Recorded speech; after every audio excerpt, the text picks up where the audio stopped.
You ever look at a car and think, how did this come from that company? Yeah, welcome to the Opel Speedster. This is the mid-engined, targa-topped, two-seat sports car that Opel, yes, the folks known for making cars your uncle drives to the hardware store, somehow let loose on the world. Between July 2000 and July 2005, Opel teamed up with Lotus and birthed this wild little machine. And no, you're not hallucinating. This car was real, it was sharp, it was weird, and it was really damn good. Under the skin, the Speedster is basically a Lotus Elise that took German lessons and started doing protein shakes. Born from a GM Lotus collab, it rode on a modified Series 2 Elise chassis. Opel gave it a longer wheelbase by 30mm and lowered the door sills because apparently Lotus didn't care about your shins. It made its debut at the 1999 Geneva Motor Show, and when it finally went into production a year later, what we got was, well, something nobody expected from Opel. This wasn't a rebadged compact or a dull sedan. This was something properly unhinged, designed to rattle your teeth and reward your bravery. Let's talk about the heart. The base Speedster ran with a 2.2-liter GM Ecotec Z22 SE engine, pushing out 145 horsepower. Now, on paper,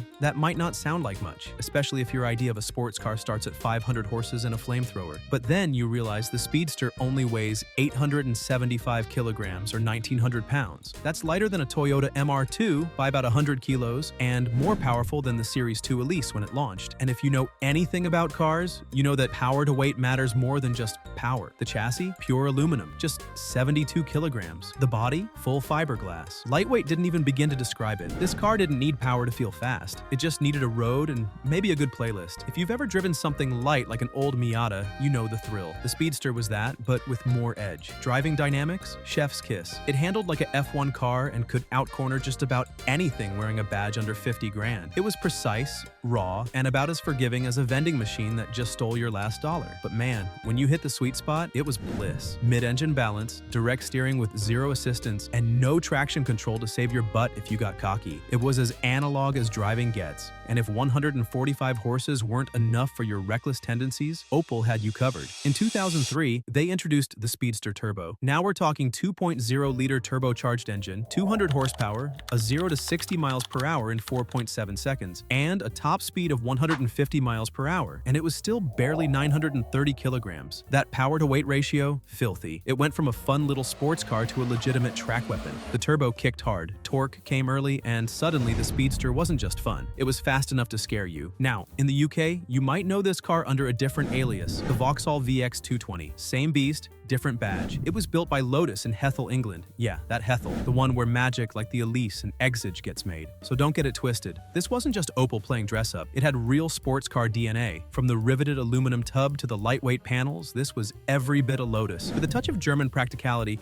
and slightly more comfortable seats. For the UK, things got even spicier in 2004. Enter the VXR 220, only 60 units made, 220 horsepower, track-tuned suspension, upgraded brakes, fatter tires, and Calypso red paint only, because apparently, subtlety is for hatchbacks. Speedline alloys, 16-inch front, 17-inch rear completed the look. It was the kind of car you took to a track day and suddenly remembered what adrenaline feels like. VXR 220 didn't play around. It was a sharpened blade, not a toy. It gave the Elise 111R a real scare. But like all beautiful things that make too much sense for their own good, the Speedster's time came to an end. July 22nd, 2005, the final unit rolled off the line. The grand total, 7,207 cars built. That's it. Blink and you missed it. And the worst part? No right-hand drive successor. Opel just ghosted the whole concept. Instead, they gave us the Opel GT in 2007, which was basically a Pontiac Solstice in a Euro outfit. Not terrible, but not a Speedster. Not even close. The GT was a front-engine cruiser. It looked fine, went okay in a straight line, but it lacked the lunacy, the edge, the purpose-built nature of the Speedster. Where the Speedster felt like a rebellious side project, the GT felt like a safe corporate answer to a question no one asked. The Opel Speedster was never sold in the US primarily because it didn't meet American crash safety and emission standards, and Opel didn't have a strong market presence in the region. Importing one requires compliance with the 25-year import rule, meaning early models, 2000 and later, are only now becoming eligible. The process involves obtaining EPA and DOT exemptions or modifications, paying import duties, and arranging for shipping and customs clearance. Additionally, sourcing parts in the US can be a challenge, as many are specific to the Speedster or shared with the Lotus Elise. Now for the weird corner of Speedster history. Ever heard of the Daewoo badged VX220? Yeah, one existed. One, for a Korean marketing campaign. You know it's real when even the brochures are confused. Imagine pitching that. Let's take a Vauxhall badged, Lotus-built Opel and give it a Daewoo logo. perfectly normal. And remember the UK ad campaign featuring Griff Rhys-Jones? Neither does anyone else, because it got cancelled after a viewer backlash and went on to win Worst Ad of the Year. Talk about driving off a cliff. Some cars get legendary commercials. The Speedster got one that was so weird and forgettable, even its target audience didn't know what they were being sold. There was also the Opel Speedster concept in 2002, because apparently someone at Opel thought, what if a Speedster, but diesel? It had gull-wing doors, no wing mirrors, a 1.3-liter CDTI diesel engine, and a 5-speed Easytronic gearbox, and it somehow didn't go up in smoke. Showed up at the Paris Motor Show just to confuse everyone. It was slippery as hell though, CD of 0.20.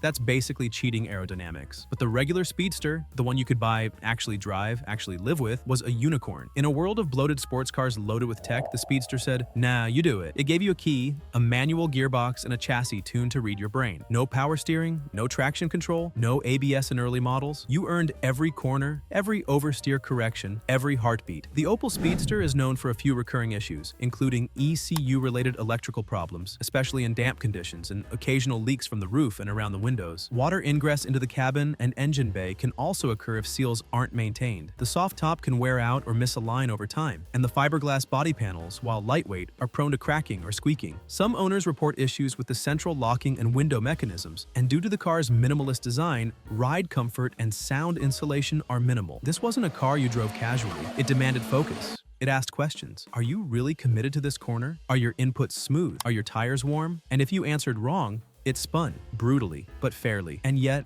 owners loved it because it rewarded skill. It made driving feel like an event. You didn't just go somewhere, you drove there. Every trip was an occasion, even if it was just to get milk. Interiors were Spartan. Think exposed aluminum, hard plastics, zero luxuries. But that was the point. The car wasn't about comfort, it was about connection. It wasn't trying to coddle you, it was trying to make you feel alive. Every bump, every gear change, every bit of feedback from the road came straight through the seat and steering wheel. It was raw and unfiltered. A driving experience that demanded your attention and rewarded it with pure mechanical joy. And today, the Speedster is a cult icon. Prices have been rising, and rightly so. Enthusiasts have started realizing what it is. A rare example of when a car maker went off script and actually made something for the love of it. A mad German idea with British bones. A car so focused, it makes modern sports cars feel like SUVs. Sure, it had flaws. Leaky roofs, squeaky panels, some electrical gremlins, but show me a lightweight sports car from the early 2000s that didn't have those. That's part of the charm. The Speedster wasn't sterile, it had character, it felt alive, it had soul. And that soul? It's what makes people hunt them down today. It's what makes former owners get misty-eyed. It's what makes car forums light up. Anytime someone posts, thinking of getting a Speedster, what should I know? The answer is always the same. Do it. Just do it. So what made the Speedster special? It was simple, raw, unfiltered. It didn't care about lap times or Nürburgring flexing. It cared about feel. It gave you just enough to get yourself into trouble and none of the safety nets modern cars spoil you with. No power steering, no stability control, no nonsense. Just you, a mid-engine layout, and the sound of fiberglass barely containing your bad decisions. The Speedster didn't try to be the best. It tried to be fun. It wasn't perfect, but perfect is boring. This car was sharp, stupid, fast, and unapologetically weird. That's why it's loved. It existed in a space where few dared to go. Lightweight, mid-engine, affordable, and made by a brand that usually played it safe. It was a risk, a glorious, brilliant risk. Today, the Speedster lives in the hearts and YouTube comments of enthusiasts who appreciate when a company steps outside its comfort zone and builds something for the hell of it. If you ever get to drive one, do it. And if you already have, if you like this dive into one of Opel's most underrated moves, go ahead and hit that subscribe button. We've got more raw, weird, and wild car stories coming your way. Thanks for watching, and I'll see you in the next one.